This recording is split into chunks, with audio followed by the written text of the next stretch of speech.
Hi, everybody, guys. Welcome in a new episode of BEqualise podcast. I'm extremely delighted and happy today to present you Dr. Kathleen Stross. Thank you, Kathleen, for being here. And you're very welcome. We are really, really excited that Kathleen has decided to join us because we shared a lot of a common vision, a common mission, and also a common passion, which is the one to really help and have an impact in people's life.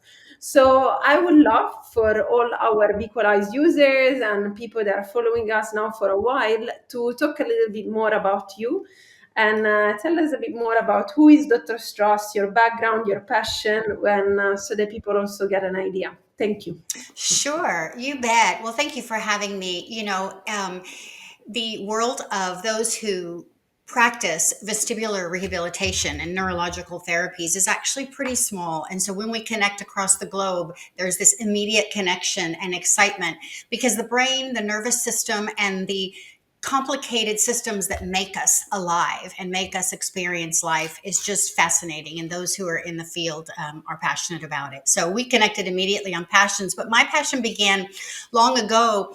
I actually studied engineering in college and was all things science. And I always said, I think in vectors, I see in vectors, I see in forces and energy, and studied engineering and actually petroleum engineering. And then the petroleum industry died in America in the 80s.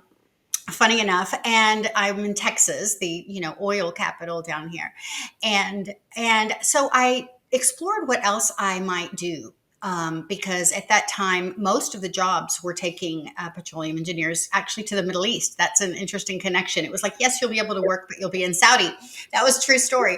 Um, so so I took this test and it said, you need to be a physical therapist. And I thought, well, that's really interesting. What does that have to do with engineering? Little did I know the plan that was ahead of me, which was to study and be among the first people to reposition particles of calcium carbonate inside the inner ear 35 plus years ago.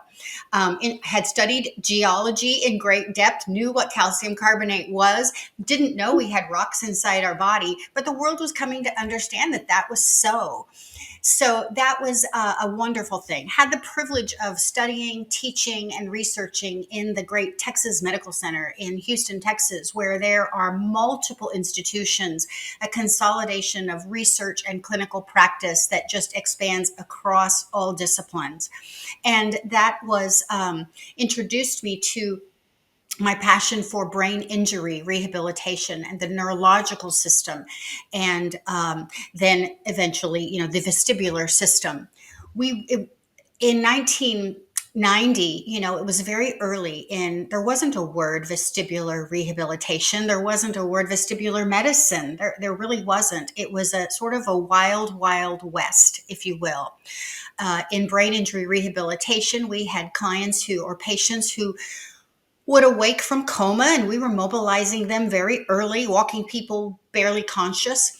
And there would be these phenomenon of vertigo that would really interrupt someone's ability to find upright. And this was, we called it the 1990s here, the decade of the brain, because we were really coming to understand the neurosensory system and equilibrium as we know it today, as a complicated system of peripheral sensors and central consolidation and interpretation of messages that we get from all over our body. It was the hardest thing that was out there, I thought, which attracted me to it. What's the hardest thing I can do, and this was it. So that's how I got there. My background originally in early therapy was in traumatic brain injury. Then I said this vertigo and vestibular and vertical sense that we have inside of us is what I want to do. So I had the first rehab clinic for vertigo and vestibular disorders in this part of the country. And being a very international city in Houston, I saw many, many people from all over the globe with all types of vertigo. It was a really fabulous time to practice, and have been at it since. Mm-hmm. Yeah, that's wonderful. And I want to mention you also did the PhD. And I'd love for you to just mention a few words about the PhD, because it's not every day you find somebody that's done engineering, physical therapy. Right. Well, I'm a lifelong learner, and I can't say Well, that I did it all in sequence. I remember when I graduated with my physical therapy degree, it was a bachelor's degree, but very quickly, a 4-year college degree after high school. And so I finished that, I guess, my bachelor's degree. I became a practicing physical therapist, but quickly wanted more. So I went into my master's, and that's when I specialized in the neurology part. And I began teaching and doing some research, and had children. So I didn't go back for my doctorate until I was 50. And then I just did that because the trend was really moving towards doctorate level as entry level. And I wanted to be able to make sure that I was very up to date on all things neurology. And really, in my doctorate, I pursued my passion of holistic health and the entire body as really the focus for me. I knew all the details, but I needed to step back and see really the forest for the trees, if you will, or to see the holistic part. And what I was happy to find was that the science had come a long way in understanding and recognizing this holistic approach, because you're all many, yes. many years ago it was very I agree. And we still have a lot to go, but at least we it's do. coming together. And BEqualise, as you know, is the first holistic platform where we try to integrate and let people understand that the Eastern and Western way of looking at the body can coexist. This is also how we connect. But before we go into more details, I have one more question, because I Yeah. believe that people love to learn about other people's and about their story. It's all about a Mm, story. So I want to know it is. also, who was Kathleen when you were younger? Because you know why, when you were a child, a teenager, and the reason why I want to know about that is because we connected so much, and I always, since I connected with you, you're an inspiration. Whenever I'm gonna be an older woman, I want to be exactly like you, and Oh, so I'd love to know more about also who you were younger, and just about you as a person also. I love that question. And I have to tell you, you're the first person who's ever asked me that. But I know from my practice with people that who they were when they were a sense of their best self, which usually may be something in early in their youth, or somewhere along the way, who they were then has a great, profound impact on their well being today. So I recognize and appreciate the importance of that question. Let me just say. So I applaud you for that. My most vibrant self was when I was younger. Who was I? I was a very competitive athlete. Now a little bit broken, but I say you get one chance to be a very competitive athlete, either when you're young or when you're older. You don't get both. I I was a competitive water skier. I played volleyball. I became a soccer player that went to from state championships to international tournaments to college or to college ball. I played. This was before there was women's World Cup and all of that. So I was a soccer player, and I had a father who believed I could do anything I wanted to do, anything, and that I wouldn't be stopped by anything except laziness, which they believed was the sin of all sins. If there was one thing that you wanted to avoid, it was being average or lazy. Now, that's somewhat of a curse in some families. However, for me, it was inspiring. I had my ups and downs, but I always had a cheerleader on the sideline who said, get back up and shake it off. My dad used to say, shake it off, shake it off. So I did. And I just continued to roll with things. I am passionate about learning. I am passionate about helping people.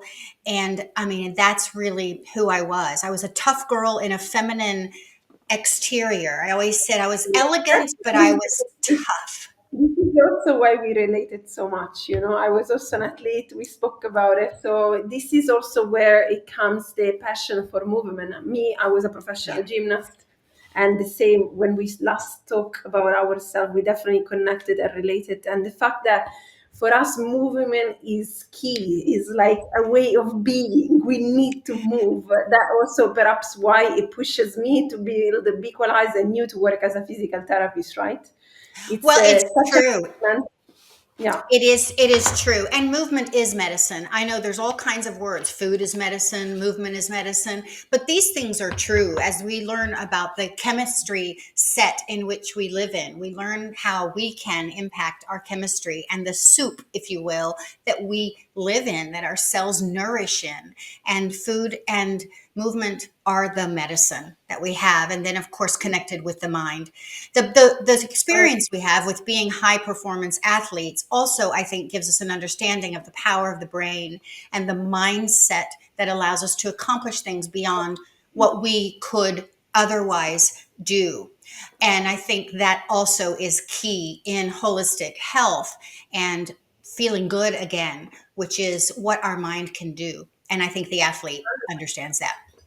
yes, 100%. And I really appreciate it because indeed this is something that we share. And in BEqualise, as mentioned, we are pushing two main things, guys. If you stay connected with us, which are coming hopefully beginning of next year, everybody that's purchased our BEqualise belt is going to receive one, and then we're going to launch on a bigger scale the BEqualise belt for dizzy patient and also for wellness in everybody. Mhm. We push two things, which is breath work, so learning how to breathe, and so through mindfulness exercises and movement. And before you mentioned something about the mind, and this is also another thing that I would love for everybody that yet didn't have the pleasure to know you fully. I love that you see the things very, very alike with the rest of the team in BEqualise, and that's why we're so happy to have you. The idea of the mind and mindfulness, what role plays in rehabilitation? Given that you had so much experience and also you studied, you are a true expert about it. Maybe you can spend a few words for our users to really understand that this is not something just because it's trendy, or it's something that actually should be prescribed. So I would Yes. love for you to spend a few words on this. As I was talking about, I sort of have aged myself here, but mindfulness is a new word. I think that when I don't use that word quite as much because I don't want to be put in a box of what mindfulness might be today. So I might choose instead awareness, if it's okay with you. I'm going to talk about awareness. When I trained, or many years ago, rehabilitation and wellness and exercise was someone telling you what to do, how to move, and how many times to move. So you could march in place, you could do jumping jacks, you could do push-ups, but it was do this is how many, and this is how much and how often. It could be done to music. You didn't have to connect. You just had to do your routine because muscles were their individual things that we were exercising. Very early on, I connected the importance of body awareness to any motion that we did. That by paying attention to what we were doing, we had a profound impact on the way in which we moved. Things coordinated better, the core engaged, the posture aligned, and the senses were aroused to bring someone into what I call balance, or a um, Raising their awareness. homeostasis. Yeah, almost. Awareness was key. So if I Yeah. said, if I walk in a room and people go, the balance and equilibrium expert Dr. Stross is in the room, everyone sits up. You know what I mean? It's instant that when we become aware, we perform better. So now that's when I understood it. And then so I started integrating awareness as the first foundational part of my training for people. Mhm. Before teaching them a single movement, motion, exercise, or postural adjustment, I taught awareness of body. And you know what that begins with, don't you, Vivi? Breath. Breath work, yes. It's the first So thing. It is the first thing. And gravity. Yeah. Where It's am I? What am I? And how am I alive? It's so true. And when you work with kids, actually, because, through my years of gymnastics, and actually, this is also for athletes, this is the first thing you do is to work. For example, you put them on the floor, seated, and just feel and move the toes, only the toes of your feet, to become aware about the posture, the movement. I absolutely agree with you. And the other funny thing is that we live in such a place that everything is rushed, right? At least here in the Middle East, but I believe For the sure. US is the same everywhere. Absolutely. So we're losing that touch of inner looking within us because we're just rushing from one thing to another. So I believe that this is replicable for everybody, not just the patients that suffer from a problem, but probably for anybody, to just raise their awareness of where they stand in space and become more conscious of their well-being. It's something that I think is fundamental for everybody. Well, it is. And so when you said have someone move their toes, I'm going to change it from a child to anyone. Those of you Yeah, watching, move your toes only, but look at them. And then don't look at them. And then look at them. Connecting all of our senses and then touch them and feel them move. We have to bring awareness for all the senses, what I feel in my toes, what I see my toes do, and then touch my toes with another part of my body. Because that's what makes us whole, is the visual awareness, the kinesthetic awareness, which means what do my toes feel where I am, or my toes have a sensation. But then am I touching my own body? People yes. don't touch themselves or experience themselves as much anymore because you can go down the street and pay someone to touch you, which is great. People say, touch me. I want a massage. I want this work and body work. But you'd be surprised how hard it is for some For people to touch themselves, embrace themselves, experience themselves with touch, vision, and feel. And slowing yeah, to down. just You have to slow down to yeah, do it. and slow it down and just be more aware. Exactly that. So this is exactly, guys, what we're working on BEqualise. We're going to have protocols and kind of like directions through the app and the wearable to teach you to bring presence back within through the breath and through the movement. One more words that maybe we can explain a little bit more, because before you mentioned something interesting which I think not everybody knows, that some people may wonder what is the relation between a mild traumatic brain injuries and MTBI and dizziness, or TBI and dizziness. Maybe we can explain that exactly what you were mentioned before about the fact that we have crystals in your inner ear, and when people hit the head, in plain language, for everybody to have also an awareness of these disorders that sometimes people are not really familiar with. For sure. um, Let me get my tool, my little thing here. I love the stuff, by the way, guys. Yes, sure. You know, So you have, well, so the vestibular system is your internal gyroscope. You've spoken about it, I'm sure, to this audience, so they know what that is. Our head is very hard. The skull is thick. It's very hard. But within that, the most protected part of our brain, besides the brain stem where it connects to our spinal cord, is our inner ear, that vestibular system. It is deeply surrounded by thick bone on all sides. And it's, if I point this way through my ear and put my finger in my ear canal, it's beyond that, surrounded and encased in bone. So this is my thing to show you. This is, your ear. I have to make sure I can do your ear canal, your eardrum. And this red here, this is all bone that surrounds, look how thick this is, surrounding the inner ear and protecting it. And this is your vestibular system here. Let's see there. This is your vestibular system, and all this red is bone. That's the holes in the bone where blood flows. So a lot of bone around this area, because it's that important for us to know which way is up. Okay, it's that important. Not only is it important for our sense of vertical, but it regulates our nervous system. It excites us when we fall and Everything. it slows us when we rock. It's why we rock a baby. It's why we like a rocking chair.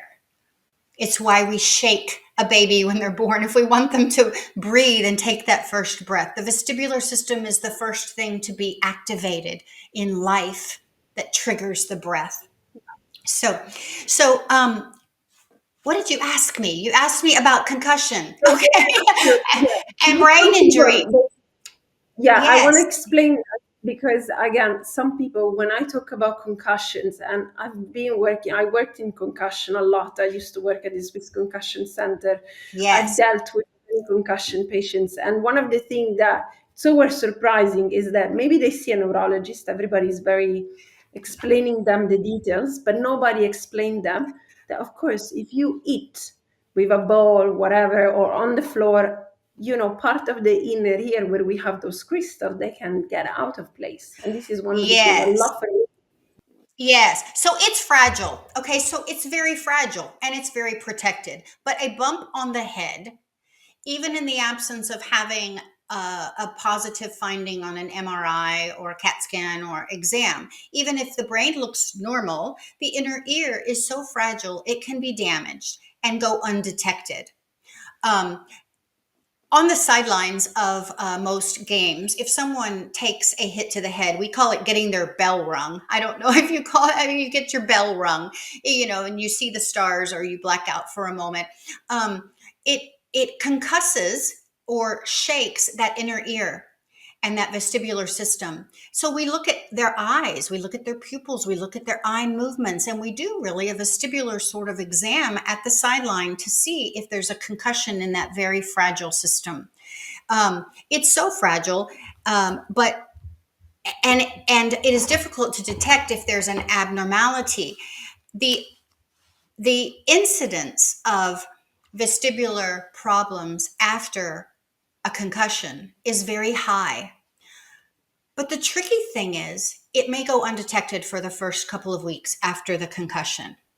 The brain kicks into gear, the cerebellum takes over and normalizes things so people can think they're okay for a while. And then sometimes there's a delayed onset of dizziness, imbalance, vertigo, or even what is termed positional vertigo, where these particles are out of place in the inner ear. We call this benign paroxysmal positional vertigo, or BPPV. It used to be the yeah. most common type of vertigo. I don't think it is anymore, but I think it used to be, and often goes undetected. So people think they've recovered from their concussion, and then it shows up with these particles out of place in this very Yeah, sensitive or sometimes they can even damage a small part of the utricle or other part of the inner ear, which we've seen this happening sometimes because it's so complex and interrelated that if you don't have the specific examination, they always say, I don't feel quite right, but it's hard to pinpoint. So that's why what I would I thank you so much for explaining so that the audience knows. So in terms of what we're working on as BEqualise, we are working for sure in supporting peripheral and central vestibular problem. We always say that central and peripheral, meaning that we work, as she just explained, the part of the inner ear, external, as well as central, meaning the sensory integration in the cerebellum. But we do want to include more and more. So we're going to probably include also dizziness as a post-concussion dizziness. And hopefully also more and more patients that generally have dizziness, for example, maybe neurological patients. So in the future, there's going to be more to come. Tell us a little bit more now that people got to know you a little bit. I mean, what would you like to see BEqualise together doing, and also about maybe launching the fact that we were thinking about having this event in the US, and maybe we can just tell everybody who is interested to leave a comment. Just to see and engage with the audience. Well, I love that, and I would ask the audience to comment about, what do you feel like you understand this sensory integration and this idea of a holistic approach to feeling good again, and what would you want to learn? Because again, breathing, we all do it all the time, but it's a surprise to us somehow that we can learn to do it better. The training for people who want to feel better, and those maybe who suffer from dizziness, needs to include some breath work. And it comes with even the consideration of, do I breathe through my nose or do I breathe through my mouth? How fast do I breathe? How long do I do it? What muscles do I use? What muscles do I not use? So those are some of the things that could go into, a retreat or a training that I think are important, and awareness. You Yeah, can and the read one thing I love to mention also is that we know that whenever you are dizzy, as mentioned before, is one of the primary senses, anxiety kicks in. So again, breathing can help you reducing your anxiety. So we will love indeed to ask and know what is your opinion, guys. What would you like us to showcase, to talk about it more, and also to show you in the upcoming product up and wearable. And one more thing I'd love to ask you. So, if there would be like one tip that you could give to all the dizzy patients, like one thing that for you, given your experience clinically, the thousands of patients you've seen, what would be the one thing that you think people should really be reminded or knowing if they suffer from dizziness? I think that the most important thing I teach is breathing, relaxing, and feeling. Feeling gravity, pulling you straight down into the chair. Tell yourself you're steady and not moving. Breathing, relaxing, and feeling. When I say this enough times to people and teach them to say this to themselves, breathing, relaxing, and feeling gravity pulling you down into the surface that you're sitting on, feet are flat on the floor. When you pace yourself with your thoughts and your breath follows, and you become aware of being grounded and connected in the chair, it automatically helps you slow down. And I think that's the most important thing. From that engagement, a lot just happened there. If you did that with me, if you breathed, relaxed, and felt and feel gravity pulling you down, a lot of things happened already to your chemistry, to your awareness, to your blood pressure, your heart rate, and your cortisol and oxytocin, your neurotransmitters. Things are changing. This is the place in which we learn. Now we're ready to go. So Yeah, interestingly, a lot of trainings come in with hype music. Hype, I love hype and music. I love that. But when we're trying to regulate and feel good, sometimes, especially from dizziness, disequilibrium, imbalance, head feelings not quite right, we need to ground ourselves and come yeah, down rather than pep up. And that's where the learning happens. So, the most important thing I would teach people is preparing to do the work with the yeah. breathing, relaxing, feeling. Today, actually, I was just doing some research and preparing some studies for patients suffering from PPPD, Yes, the new terms for chronic subjective dizziness, or whatever we want to call it, but it's an umbrella term. And one of the things that came clearly out more and more is that indeed the role of anxiety, it plays a massive role. Like the moment you are anxious, you go into this loop system of, correct. oh my God, like hypervigilance. I'm not stable. I'm not, Right, and that can just aggravate your symptoms. But if you're able to do exactly what Dr. Strauss just mentioned, to ground yourself, to bring the awareness in, and to continuously try to get out of this loop, then right. you can actually rehabilitate. We have a team member that in BEqualise that you're going to meet, Dr. Armato, that just finished also in his 50s his PhD. And I would love for you to discuss because he actually published very interesting work about anxiety and rehabilitation of vestibular neuritis.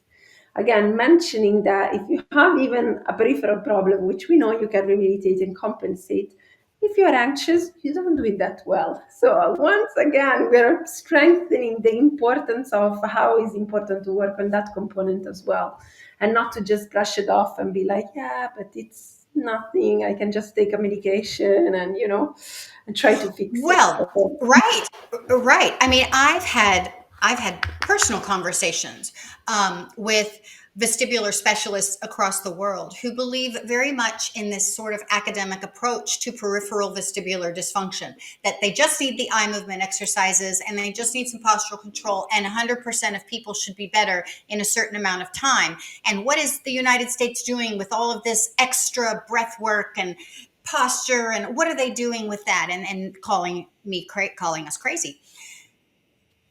I tell you, those who have a peripheral vestibular loss should rehabilitate 100%.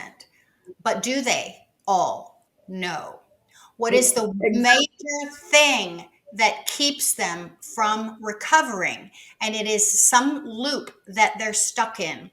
So it is always our role in rehabilitation and healing to find the loop and break the cycle, just like you said. And more often than not, it is an anxiety, hypervigilance, anxiety, fear cycle that causes them to be in this loop. When I said, if you're in fight, flight, freeze, you can't recover. The Yeah. opposite of fight, flight, or freeze is rest, rehabilitate, recover, repair, restore, renew, regenerate. You I see, so agree. fight, flight, or freeze up, this is your sympathetic nervous system, or rest, digest, restore, renew, recover, rehabilitate. And thank God now we know more from neuroplasticity changes that if you want to have a change, you need to be in a state of mind to allow the change to That's happen. right. That's right. So it's And I'll tell wonderful. you a personal story that I think will relate to the audience, because story is everything. Early in my Yeah. career, I knew that the doctors, the protocols were all about just do this, you should be better. And if you're not, then what we thought they were malingering, or it was psychiatric, or it was, something else. And I'll tell you, I remember earlier in my practice, I had a mom who had peripheral vestibular disorder, neuritis or something, and she had a significant unilateral loss and all the symptoms. But when I told her what to do, and saw her through it, but she wasn't better. And the reason she wasn't better is she told me, I have 3 children under the age of 6, and I'm a stay-home mom, and my husband works all the time. Now, that was why she wasn't better. She couldn't get to a place in her day where she could rest, restore, relax, and prepare her brain to recover, because she was a mom of 3 children under the age of 6, busy running around. She was dizzy when she did the dishwasher. She was picking up toys all day. She was doing all these things and falling all over her house. But there was nothing I could do to just give her exercises enough. It wasn't enough, because her nervous system wasn't in a place of healing. It could be your situation at home.